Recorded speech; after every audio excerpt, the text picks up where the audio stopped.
Hey Aries Ascendant, it's Michelle, your practical priestess here at Divinely Genuine. Hope you guys are all doing well. It's kind of early in the morning, I couldn't sleep, so I'm like, well, let me just start my full moon videos. This is for the full moon in Pisces, happening on the 26th of August, 2018.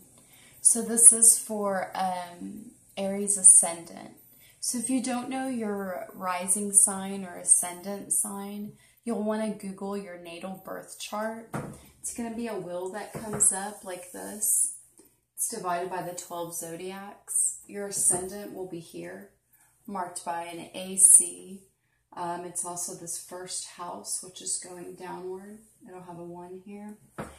There is also a chart on the bottom that'll say like AC, and then Aries or Virgo or Gemini, whatever your ascendant is. And that ascendant sets up the entire chart of which zodiacs are in which place for each house, which means which areas of life you're affected in. Okay, so the full moon is happening in Pisces. And let's see, so Pisces for you, Aries Ascendant, is going to be your 12th house of spirituality, other realms, the dream world. So you could have, it's a full moon, so things are, our emotions are at an extreme. Things have built up to culmination. It's a build up with the full moon. It's an increase in energy, right, as it's illuminated. So you could have more vivid dreams. You could have spiritual insights that come to you. Anything having to do with spirituality, other realms, the dream world, that sort of thing. So, you know, depending on where you're at in your spiritual walk, you might want to, like, you know, you could possibly try to do some kind of add some things to your spiritual walk, you know, do some lucid dreaming if you're into that sort of thing. I feel like at this time, being that the moon's affecting you in that house, it could be real effective. All right. So I have communed with spirit, shuffled the deck, burned some of this lovely, I forget what it's called, starts with a P. It smells so good. It's from like the rainforest. And also burned some sage. Let's go ahead and cut the deck for you, Aries Ascendant, for this Pisces full moon. And again, we're doing like a 3-card spread and 1 healing fairy card. The healing fairy cards are Doreen Virtue. And then the tarot I'm using is the Tarot Illuminati by Kim Huggins and Eric Doon. I love this deck. All right, Aries Ascendant, let's get on into it. Here, it looks like I have so much space. It's so weird. How, that's such an illusion. Like, I don't even have a hand space here, but it sure looks like it. I'm sorry. Anyways. Okay, there we go. You guys can see. So we're starting out with the King of Wands upright. Kings are masters. Wands represent ideas, insights. It's mental. Could represent air signs as well, being that it's a court card. Let's see what the King of Wands has to say. It's the center of the sun. The strongest, most passionate desires need to consume experience. Mastery of everything. A charismatic leader. Shining confidence. Being the center of the universe. Egocentricity, the master of the self, a selfish, outgoing person who must be the center of attention, the pinnacle of achievement. Okay?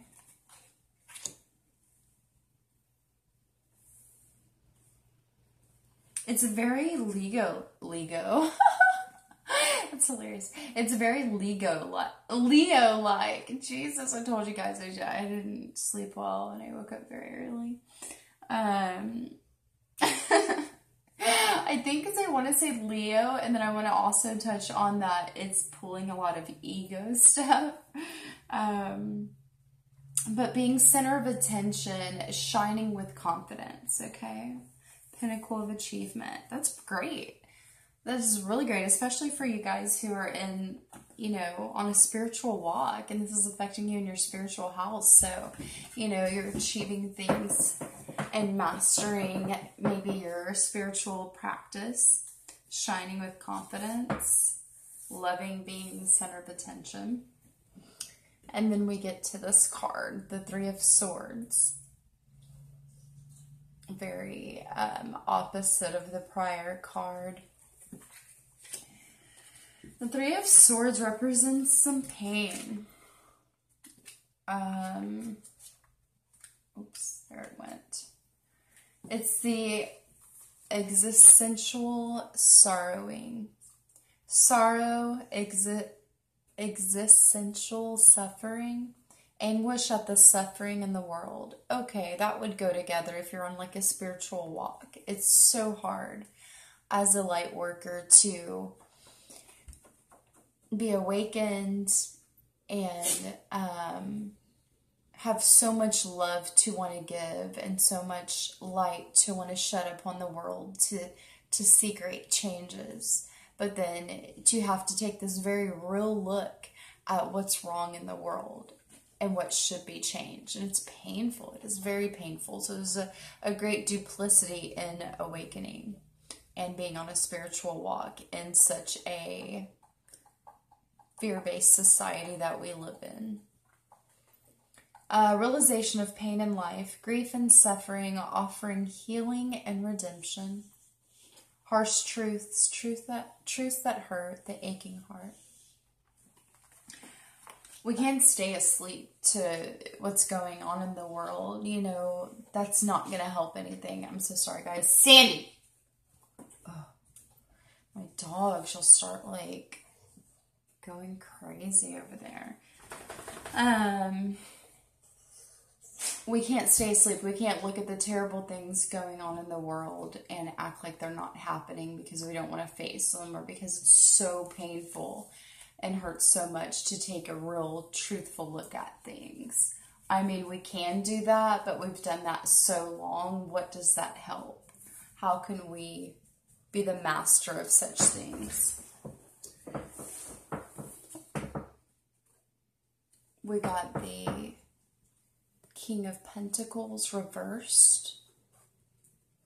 Okay, so Pentacles represent our money, resources, and your self-value and self-worth, as those are tied into each other. What you know your worth and what you value in yourself, you ask for, you use as your skill, you have your hand out. Here's what I have to offer. What are you going to give me in exchange for my gift to you, for my talent to you? So they're hand in hand. I'm going to push this up a little bit. Okay, cool. It is reversed, so there's going to be a bit of a block. And I'm assuming, which I'm going to turn to now, that the King of Pentacles is mastery of resources. Here it is. It's actually the master of the world. It's reversed, so there's a bit of a block. Let me turn it right side up so you can look at the art.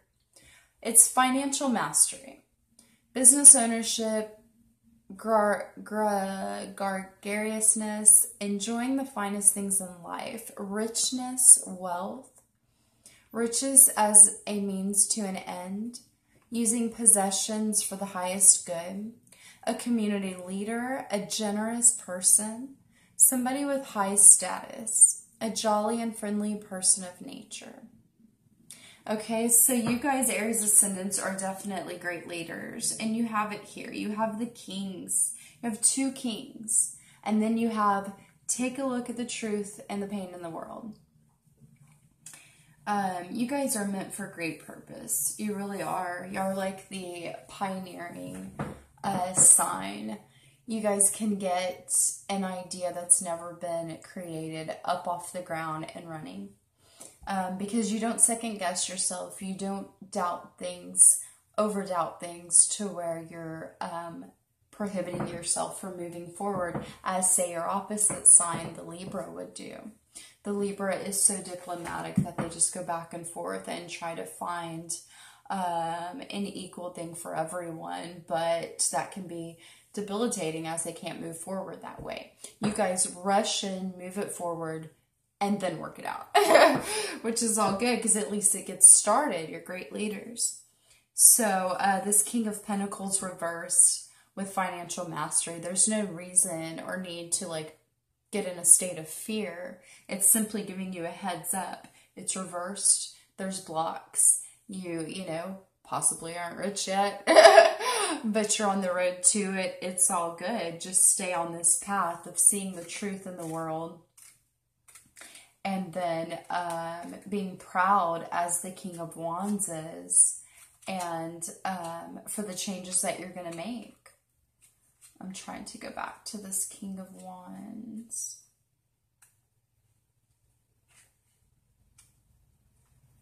Sorry, guys. Mastery of everything, charismatic leader, being confident, you know. Yeah, be confident in making some changes to these sorrows in our existence that are changing. And then the finances will come. Stay confident, and then your value will increase, and you'll be able to master your resources. Resources will come. Just start. So our healing fairy card for you, Aries ascendant, awesome, is inner power. Okay.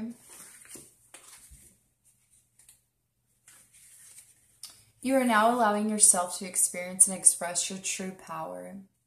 The fairies ask you to affirm, "It is safe for me to be powerful." You have within you all the power of the universe. No one is more powerful than you. As a spiritually minded being, it is impossible for you to misuse or abuse your power. Your guides will bring you opportunities to use and expand your power in ways that bring great blessings to you and the world.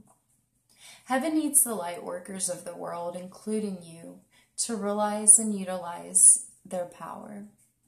By drawing this card, you've been asked to release any fears you have about being powerful. You're asked to keep your self-esteem high by honoring yourself, taking excellent care of your physical and emotional self, working on your dreams and aspirations, and spending time in prayer and meditation. The higher your level of self-esteem, the more comfortable you will be with your power. So perfect for you guys for this reading. The higher your self-esteem, which is the Pentacles, the more comfortable you will be with your power to change the pain and the harsh truths in the world. And then this becomes flipped. Your affirmation, Aries ascendant, for this powerful full moon in Pisces on the 26th of August. It is safe for me to be powerful. I have all the power of the universe flowing through me and supporting me. These energies, guys, are good for like a week before, so you're already in it, and a week after the full moon. Is, you know, around there. It's not like there's an exact time. It's just the buildup of the moon and the waning of the moon. I hope you guys enjoyed your reading. If you'd like to get a natal chart, birth reading, or check out any other services I offer, you can go to divinelygenuine.com. You can also subscribe to the to get emails where I send positive affirmations sort of on a weekly basis, and vegetarian, vegan recipes, that sort of thing. So yeah, I love you guys. Have a good full moon. Howl at the moon. Peace.